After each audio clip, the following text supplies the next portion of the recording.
Hello students, maths class में फिर से आपका स्वागत है। इसके पहले वाली क्लास में हम लोग पढ़े थे ऑब्जेक्टिव टाइप क्वेश्चन। आज हम लोग उसी में क्रम में सेक्शन बी के क्वेश्चंस करेंगे और सेक्शन बी में question number 1, question number 2, question number 3, question number 4, question number 5 तक होता है। क्वेश्चन नंबर 1 में होता है 6 पार्ट्स होते हैं जिसमें सारे पार्ट्स हमको करने होते हैं, लिखा रहता है डू ऑल द पार्ट्स। और क्वेश्चन नंबर 2 में डू एनी 5 पार्ट्स होता है जिसमें से हमें 6 पार्ट्स दिया गया होता है करने के लिए, उसमें से 5 पार्ट्स करना होता है। और 3, 4, 5 में सारे लॉन्ग टाइप के क्वेश्चन होते हैं जिसमें सभी क्वेश्चन में और करके एक क्वेश्चन और होता है, एक एक जोड़े क्वेश्चन होते हैं जिसमें से एक एक हमें करना होता है। तो आइए क्वेश्चन नंबर 5 हम देखते हैं। क्वेश्चन नंबर 1 किसी किसी सेट में देखिए 21 से स्टार्ट होता है। सेक्शन बी में जो क्वेश्चंस स्टार्ट होते हैं सेक्शन बी के, तो 21, 22, 23 से लेकर के 25 तक रहता है। और कुछ सेट्स में सेक्शन बी के फिर से 1, 2 से स्टार्ट होता है, क्योंकि ऑब्जेक्टिव टाइप का 20 तक ऑलरेडी हो चुका रहता है, तो उसी क्रम में आगे 21, 22, 23 करके दिया रहता है, और नहीं तो सेक्शन बी फिर से 1, 2 करके दिया रहता है। तो आप लोगों को हम पेपर के बारे में पहले भी बता चुके हैं कि पेपर को कैसे सॉल्व किया जाता है, क्वेश्चन की नंबरिंग कैसे हम लोग करते हैं, ये सब पहले डिस्कस हो चुका है। और अगर वो वीडियो आप लोग नहीं देखे तो हमारे फेसबुक पेज पे जाइए और रील्स में देखिए, वहां पे वो वीडियो पड़ा हुआ है, उस क्लास को जरूर देख लें। तो आइए देखते हैं इसका क्वेश्चन नंबर 1। क्वेश्चन नंबर 1 है the height and the diameter of the base of right circular cone and cone are 48 centimetre and 28 centimetre respectively, find the volume of cone. देखिए क्या दिया है कि जैसे एक लंबवृत्तीय शंकु की ऊंचाई दे दिया है और उसके आधार का व्यास दे दिया है, तो पूछा है उसका आयतन ज्ञात करिए। तो लंबवृत्तीय शंकु एक बार हम फिगर बना के भी दिखा दे रहे हैं। इसका 1 का सोल्यूशन सबसे पहले हम क्या करेंगे, क्वेश्चन की नंबरिंग डाल के हम सॉल्यूशन जरूर लिख देंगे। और 1 में ए पार्ट है तो ए जरूर डालेंगे, 1A सॉल्यूशन, 1A सॉल्यूशन डालेंगे। फिर उसके बाद जब बी करेंगे तो फिर लिखेंगे 1B सॉल्यूशन। तो अब इसमें देखिए कोण है, ये लंबवृत्तीय शंकु है जिसको हम कोण बोलते हैं, राइट सर्कुलर कोण। इसके आधार का पूरा व्यास दिया हुआ है, व्यास है 28 सेंटीमीटर, और पहले दिया है हाइट 48 सेंटीमीटर, तो ये है 28 सेंटीमीटर, इसको व्यास बोलते हैं। और ये ऊंचाई दिया है 48 सेंटीमीटर। आयतन पूछा है, सबको पता है लंबवृत्तीय शंकु का जो आयतन होता है 1/3 पाई आर स्क्वायर एच होता है। तो सबसे पहले लिखिए हियर एच क्या है, एच है 48 सेंटीमीटर, और डायमीटर दे रखा है तो पहले डायमीटर लिख लीजिए, डायमीटर इक्वल टू है 28 सेंटीमीटर। देयरफॉर रेडियस कितना हो जाएगा, रेडियस को आर से डिनोट करते हैं, 28 का आधा कर दीजिए, 14 सेंटीमीटर हो जाएगा। वॉल्यूम ऑफ कोन यानी शंकु का आयतन, वॉल्यूम ऑफ कोन का फॉर्मूला होता है 1/3 पाई आर स्क्वायर एच। तो 1/3 पाई की वैल्यू 22/7, आर है 14, 14 इंटू 14, एच है 48।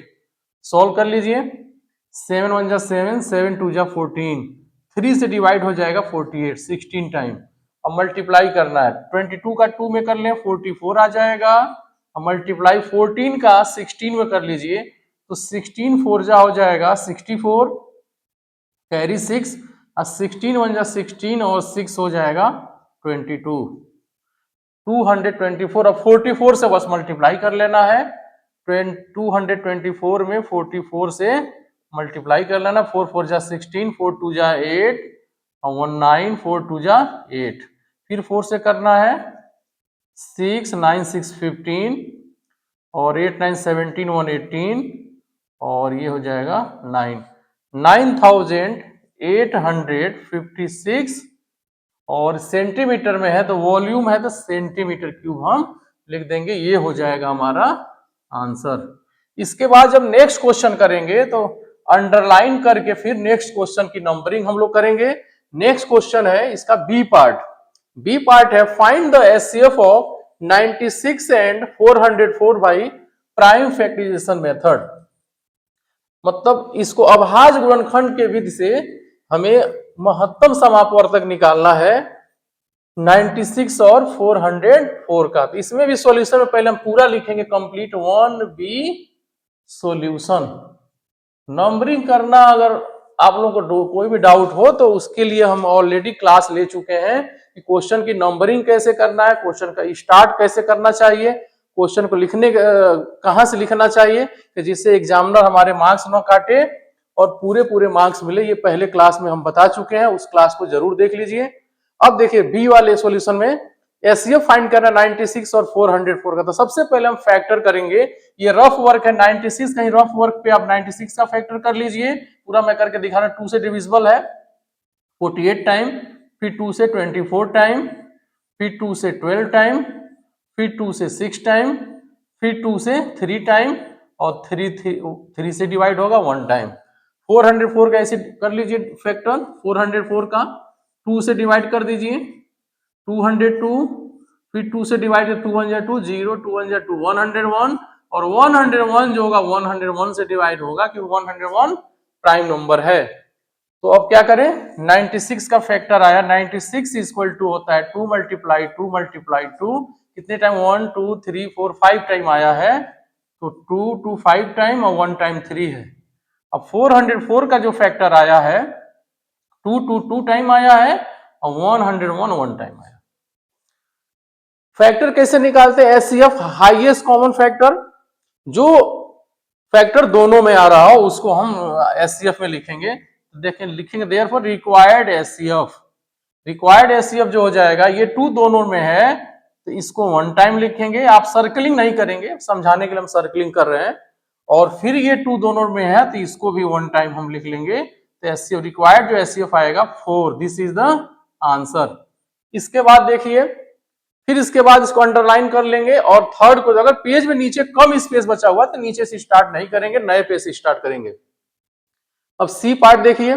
सी पार्ट है find the coordinate of the point dividing the line segment joining the points -1 7 and 4 3 in ratio 2:3। इसका मतलब जैसे इसमें कहा गया है कि जैसे -1 7 और 4 -3 को मिलाने वाली रेखाखंड को 2:3 में डिवाइड करने वाले पॉइंट का निर्देशांक ज्ञात करिए। फिर इसमें लिखेंगे 1C सॉल्यूशन। पूरा कंप्लीट नंबर हर बार डालेंगे हम लोग जिससे कि एग्जामिनर को चेक करने में कोई दिक्कत ना हो। तो सबसे पहले रिक्वायर्ड पॉइंट्स लिख दीजिए -1 7 एंड दूसरा पॉइंट है 4 -3। पहला जो पॉइंट होता है इसको लिखते हैं हम x1 y1। पेंसिल से मार्क कर लीजिए या x1 y1 अपने आप इससे समझ लीजिए x2 y2। जिस पॉइंट का कोऑर्डिनेट डिवाइड फाइंड करना है वो पॉइंट जो है 2:3 में इसको डिवाइड कर रही है इस लाइन सेगमेंट को। जैसे मान लीजिए लाइन सेगमेंट है, इसी पर एक ऐसा पॉइंट है, इस पर मान लीजिए कोई पॉइंट P है जिसको 2:3 में डिवाइड कर रही है। तो उस पॉइंट का कोऑर्डिनेट फाइंड करना है तो हम लिखेंगे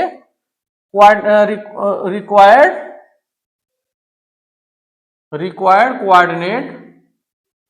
कोऑर्डिनेट। इसका मतलब जो क्वेश्चन है उसके अकॉर्डिंग जो कोऑर्डिनेट फाइंड करना हो क्या होगा।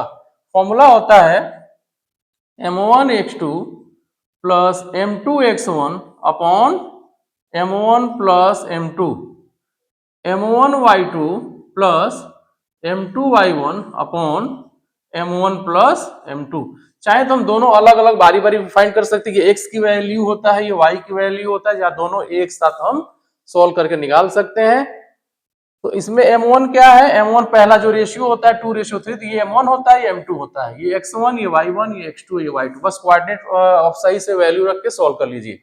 m1 है 2, m1, x2 है 4 प्लस m2 3, x1 है -1, 3 इंटू -1 अपॉन में हो जाएगा 2 + 3 comma m1 y2 2 into y2 है -3 प्लस m2 3 और y1 है 7 अपॉन 2 + 3। हमेशा ध्यान रखें कि इस तरह के क्वेश्चन बार बार रिपीट होंगे, भले अलग अलग पॉइंट पे आ जाए, ये हर साल पूछे जाने वाले क्वेश्चन है, तो इसको जरूर ध्यान रखेंगे और कोई भी पेपर सॉल्व करिए तो जरूर जैसे जैसे कोई भी एग्जाम में हम जब बैठते हैं तो बैक जैसे लास्ट ईयर का पेपर हमें सॉल्व करना आना चाहिए, जरूर सोल्व कर लेना चाहिए कि वैसे वैसे क्वेश्चन फिर बहुत से ऐसे क्वेश्चन होते हैं जो रिपीट होते हैं। तो सॉल्व किया जाए 2 4 जा 8, 3 1 जा -3, बाई में 5 हो जाएगा, कॉमा 2 3 जा -6, 7 3 जा 21, बाई में 5 हो जाएगा। सॉल्व करना 8 -3 5 आएगा, 5/5 और 21 -6 ये आ जाएगा 15/5। अब डिवाइड कर 5/5 आ जाएगा 1 आ जाएगा, अब 15/5 आएगा 3, 1, 3। This is the answer. Answer अच्छे से बॉक्स बना के लास्ट में लिख लिया जाता है। फिर इसके बाद हम नया क्वेश्चन स्टार्ट करेंगे। फिर क्या करेंगे, हम अंडरलाइन कर देंगे अच्छे से। और अब इस आइए क्वेश्चन नंबर डी पे। क्वेश्चन नंबर डी है तो फिर से हम नंबरिंग करेंगे दोबारा 1D solution. Question number 1D, इसमें क्या है दिया है कि sine alpha is equal to 1/2 and cos alpha is equal to 1/2, तो then find the value of alpha plus beta.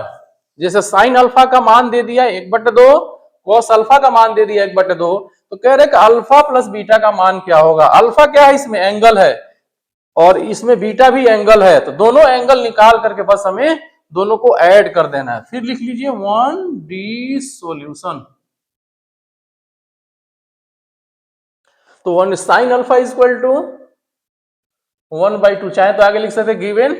तो साइन अल्फा में देखिए साइन 30 का मान 1/2 होता है, तो हम चाहे तो लिख सकते हैं sine alpha is equal to, sine में ये 30 का मान होता है 1/2, तो sign 30 degree.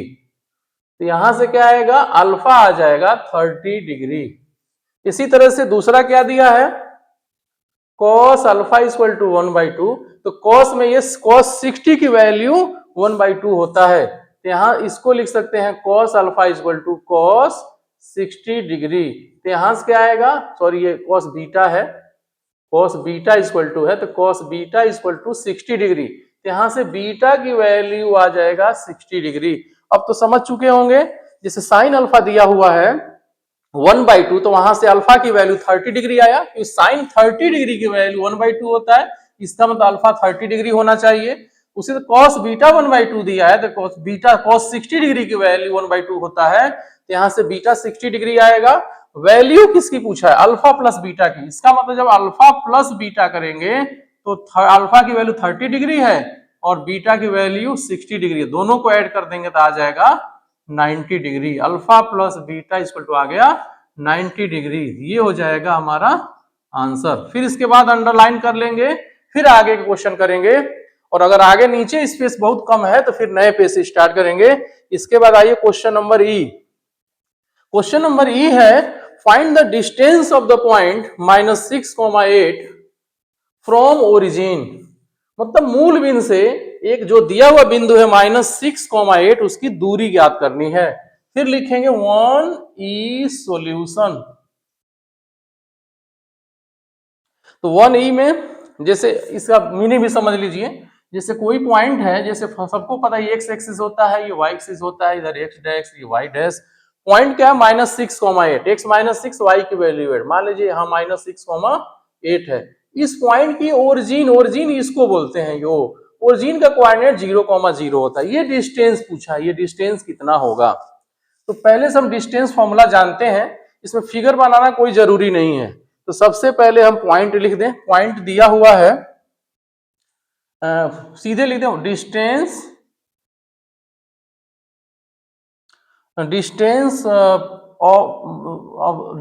Of the point -6,8 from origin का कोऑर्डिनेट जो होता है 0,0 होता है। इसी में किसी एक को x1 y1 समझिए, x1 है, ये y1 है, ये x2 है, ये y2 है। इक्वल टू फॉर्मूला, डिस्टेंस का फॉर्मूला क्या होता है, x2 - x1 whole square, y2 - y1 whole square. Value रख दिया जाए, x2 0 -6, तो 0 + 6 हो जाएगा होल स्क्वायर। जैसे 0 अब -6 करेंगे तो +6 हो जाएगा। फिर y2 - y1 तो 0 - 8 होल स्क्वायर। सोल्व करिए, ये हो जाएगा 0 + 6 का स्क्वायर और -8 का स्क्वायर, ये कितना आ जाएगा 6 का स्क्वायर हो जाएगा 36, 8 का स्क्वायर हो जाएगा 64, 36 और 64 आ जाएगा अंडर रूट 100 इक्वल टू आ जाएगा 10 यूनिट्स। डिस्टेंस है, यूनिट जरूर लिखेंगे। ये हो जाएगा हमारा आंसर, 10 यूनिट्स आंसर हो जाएगा।